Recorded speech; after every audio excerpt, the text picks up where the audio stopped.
Well, Merry Christmas. I wanted to share with you a story today. This story is a little longer than usual, so I just kind of want to ask your indulgence and your patience, but I think it'll be worth your time. You know, a number of years back, I was in Vietnam, and I was there for a secret meeting. And in this meeting, I had asked for people to come in from all over the country. The people that came were very anxious. They were anxious about being arrested by the secret police, and so you could really feel it. The time we had to keep short, and they were on edge. And they came in, these women came in, and they had come from all over the country, as much as two days of travel, and that means, you know, by bike, by scooter, by foot, by bus, and they were just exhausted. And in addition to that, you could just see on their faces the worries of the world, on their shoulders, on their faces, deeply lined and anxious, and you could really feel it. And these ladies were the wives of pastors that were imprisoned. You know, the average prison term for a pastor in Vietnam was 3 years, and that 3 years will really take a lot out of your life. And let me explain what prison is like in Vietnam.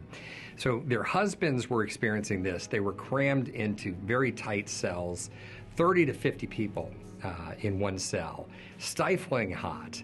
And it's so crowded that you have to lay on your side to sleep. There's no bathroom. The bathroom is the corner of the cell. And if you're the new guy to the cell, that's where you sleep, next to the pile. And that just gets shoveled out every couple of days. And so you can imagine the health conditions and how horrible this is, and the danger with infection. They're very worried about even getting a small cut, because that cut will easily become infected, and that infection can easily become gangrene.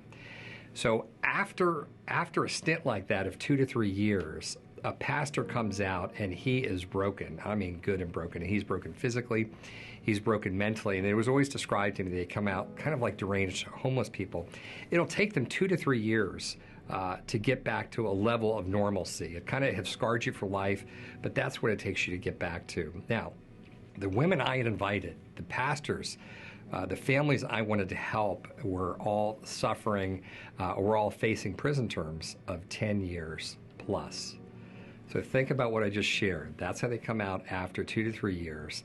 These guys were going to come out after 10 years. And what that means is that a lot of them were not coming home. And that's what I was seeing on their faces. You know, apart from that, though, they had to carry the load themselves. Everything had fallen apart around them. So I was there to deliver financial help, basically from our donors, and to deliver it by hand to them. And it was just an amazing thing. And what we did was we gave them money for about 6 months of food, and we gave them money to visit their husbands, because their husband is typically in jail in a remote area. It can take days to get to them. That's purposeful. And so some of them hadn't even been able to see their husbands. They couldn't afford it, and they were just trying to carry the load of the family. So we gave them money to visit their husbands. And the last thing we did was we gave them money for a couple goats. And if you haven't figured out, that's the gift that keeps on giving, because big goats make little goats grow up to big goats. You get it, right? And so that's what will sustain the family and keep them giving and keep them going. And so we share this with them, that this is what we're going to be doing for you today. And you just can't imagine the look on their faces. It was immense joy and relief.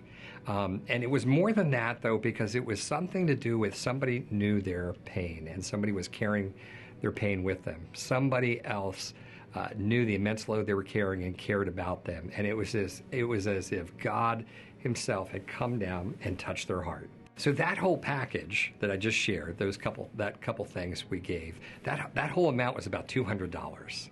And I was absolutely blown away that $200 would absolutely transform that family's life. And what happened was we gave out all the money we had, but we had more guests than we had planned. Imagine that.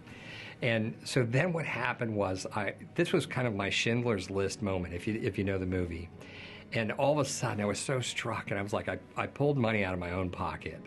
And I don't share that with you to toot my own horn. It's just because of what happened. What happened to me when I did that is the crux of this whole thing. And that's because when I gave, there's this immense joy that welled up within me. And my eyes filled up with tears, and I was filled with this joy that I rarely feel in life. And I had the distinct feeling that it was just an absolute privilege to be able to serve and help in some little way, and I was not worthy to do it. 2,000 years ago, God gave us a glimpse, and a rare and deep glimpse into his heart, because he gave a gift one night, and that was the gift of that baby, but it was so much more. And this was an immensely costly gift. We often think of just the baby Jesus, but think of the whole thing. What was he doing? Well, he was ransoming us. We were owned, okay? And we had lost the relationship we had with them. We were afar, and we were in prison. And he gave with everything. It was going to cost him everything. But out of love, he gave. Now, we are made in his image. And that thing that I experienced, where I had so much joy and it did not feel worthy, that's just because I'm made and you are made in his image. You know, at this point in my life, there's nothing material you can give me that's going to really bring me any joy. And that's no gadget, no car, no house, no mansion, not even a pile of money. It will not do it. And that's because we are made in his image. And in God's upside down economy, we only find life, we only truly get rich when we give away. So whatever it is in this coming year, I want you to find something that you can really pour into. And if that's the persecuted, wonderful. But if not, find what really moves your heart, what fills you up. And invest into that, and then sit back and watch. Because what's going to happen is your heart is going to fill with life. It's going to fill with joy. And the only kind of joy you can get is when you give away. God bless you. Thank you for all you do for caring for your persecuted brother and sister, and Merry Christmas.